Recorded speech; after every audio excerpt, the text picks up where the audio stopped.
नमस्कार। SV academy की online classes में आप सभी बच्चों का स्वागत है। आज अपने क्लास 12th में एग्रीकल्चर बायोलॉजी का लेसन नंबर 2 जिसका अपने पार्ट आज 14 पढ़ेंगे। लास्ट वीडियो में अपने 13 पार्ट पढ़ा, उसमें अपने भ्रूण संवर्धन, पराग संवर्धन इनके बारे में पढ़ा था।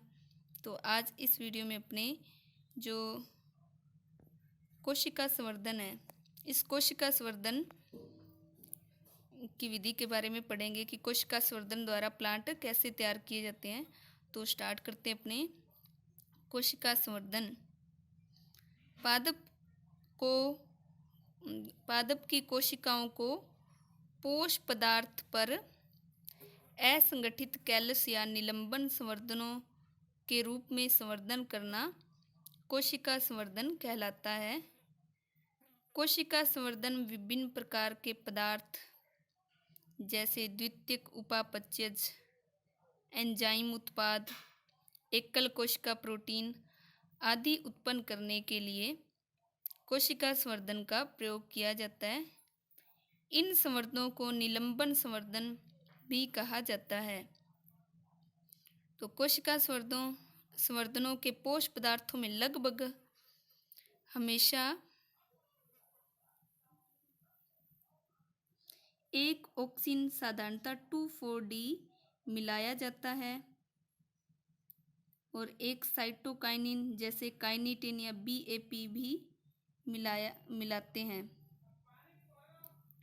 किंतु निलंबन संवर्धन में कोई साइटोकाइनिन नहीं मिलाया जाता है। इसमें पहले प्ररोह है तथा बाद में जड़ें निकलती है। तो कोशिका संवर्धन में क्या किया जाता है, पादप की किसी कोशिका को लिया जाता है जिसे कर्तोत्तक बोलते हैं। फिर इस कर्तोत्तक को पोष माध्यम पर संवर्धित करवाते हैं और पोष माध्यम में संवर्धित करवाने पर इसमें कैलस बनता है। फिर कैलस से क्या जड़ें निकलती हैं और आगे नया प्लांट विकसित होता है।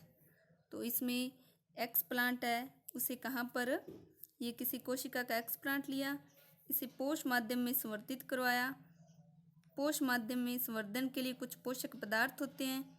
फिर इन्हें कुछ समय तक इस निर्जमीकृत कोशिका को रखते हैं पोष माध्यम में और इसके बाद में कैलस बनता है जो अविभेदित और अविभाजित कोशिकाओं का समूह होता है।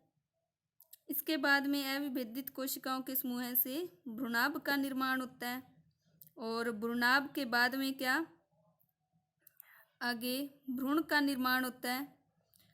भ्रूण के बाद में बनते हैं पादपक, यानी पादप जैसी संरचना विकसित हो जाती है, जैसे आपने डायग्राम में देख रखी है।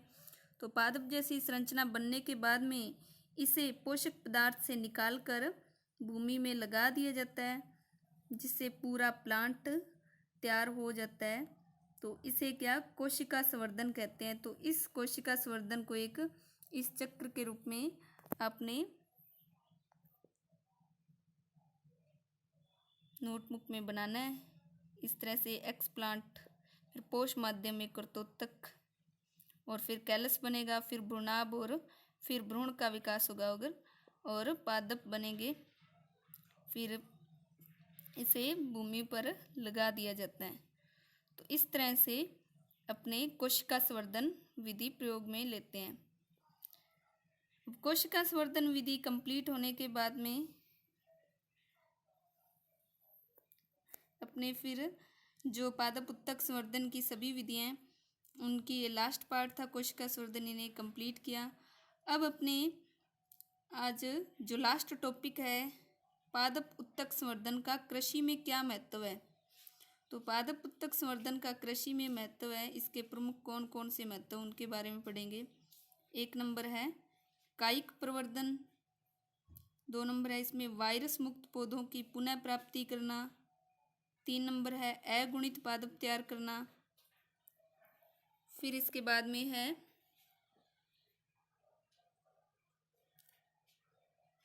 समयुग्मज लाइनें। फिर 5 नंबर भ्रूण बचाव, 6 नंबर इसका उपयोग है कायिक कॉलोनियां विविधता।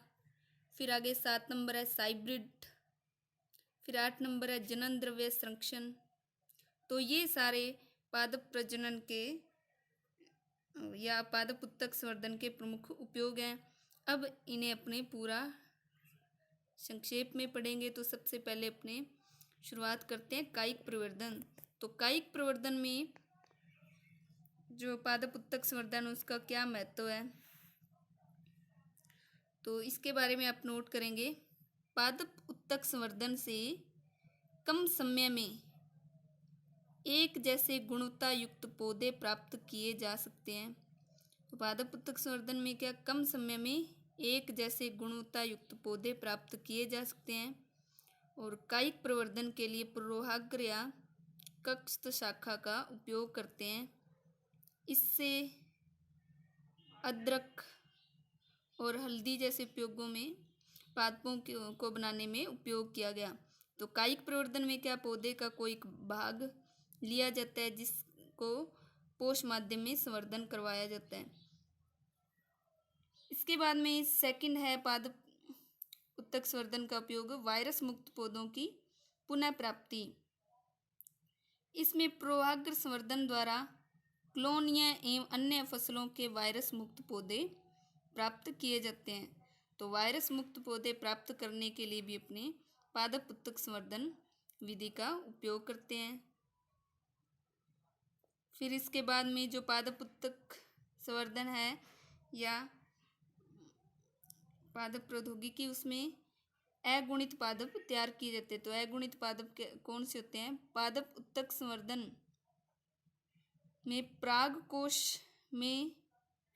परागकोश को कल्चर में और अनिषेचित अंडाशय संवर्धन एवं अंतर प्रजातियों में संकरण द्वारा अगुणित पौधों को बड़े पैमाने पर प्राप्त किया जाता है। तो पादप उत्तक संवर्धन द्वारा क्या परागकोश लिया जाता है या अनिषेचित अंडाशय, इनमें क्या इनसे अगुणित पौधों को तैयार करना, वो भी पादप उत्तक संवर्धन का एक विशेष महत्व है। फिर इसके बाद में पादप उत्तक संवर्धन का क्या उपयोग है? समयुग्मज लाइनें प्राप्त करने में। तो समयुग्मज लाइनें क्या है? समयुग्मज लाइनें प्राप्त करने में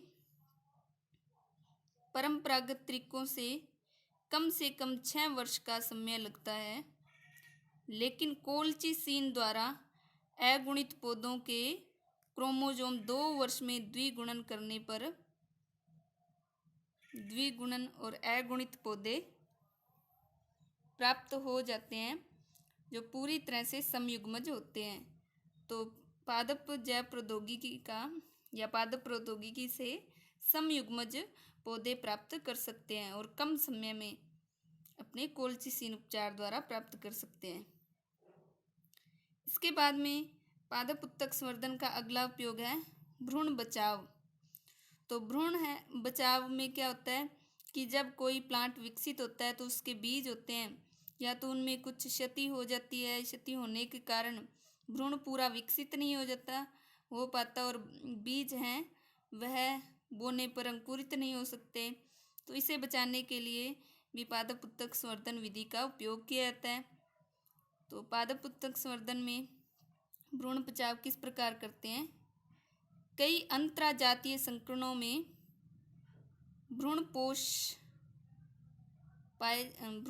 के अपहासन यानी नष्ट होने के कारण जो संकरित भ्रूण है वो जीवित नहीं बच पाते। ऐसे संकर भ्रूणों को बचाने के लिए उनको तरुण अवस्था में बीज से निकालकर पात्रे कल्चर करते हैं। तो जो भ्रूण बचाव में क्या करते हैं, कोई बीज होता है, उस बीज में जब भ्रूण बन रहा होता है तो उस भ्रूण को क्या करते हैं, तरुण अवस्था में बीज से निकालकर पात्रे कल्चर करते हैं। तो इसका पादप जैव प्रौद्योगिकी का ये भी महत्व उपयोग है। फिर आगे 6 नंबर है पादप जैव प्रौद्योगिकी का उपयोग कायिक क्लोनीय विविधता। तो कायिक क्लोनीय विविधता में किस प्रकार इसका उपयोग करते हैं? कायिक क्लोनीय विविधता के उपयोग से शक्करकंद की किस्म स्कारलेट, जर्मेनियम की किस्म सिग्मा, सरसों की किस्में पूसा, जय किसान आदि का विकास किया गया है।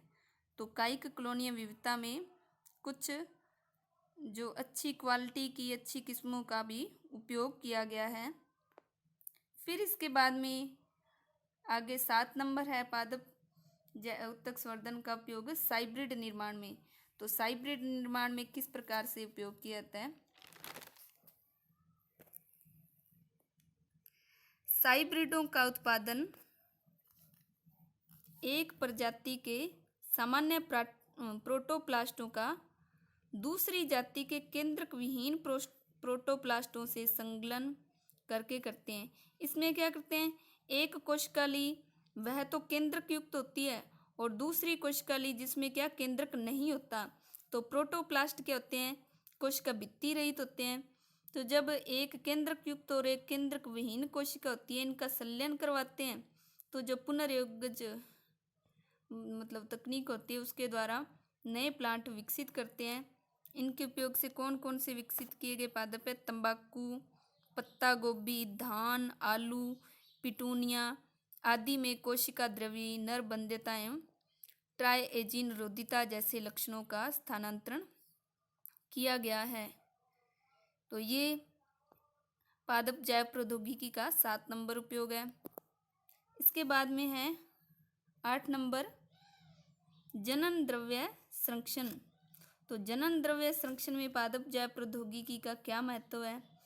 आप जानते हैं जनन द्रव्य संरक्षण किसे कहते हैं? पादपों के जीव द्रव्य को निकालकर उसका संरक्षण करना जनन द्रव्य संरक्षण कहलाता है। पारंपरिक विधि में से क्या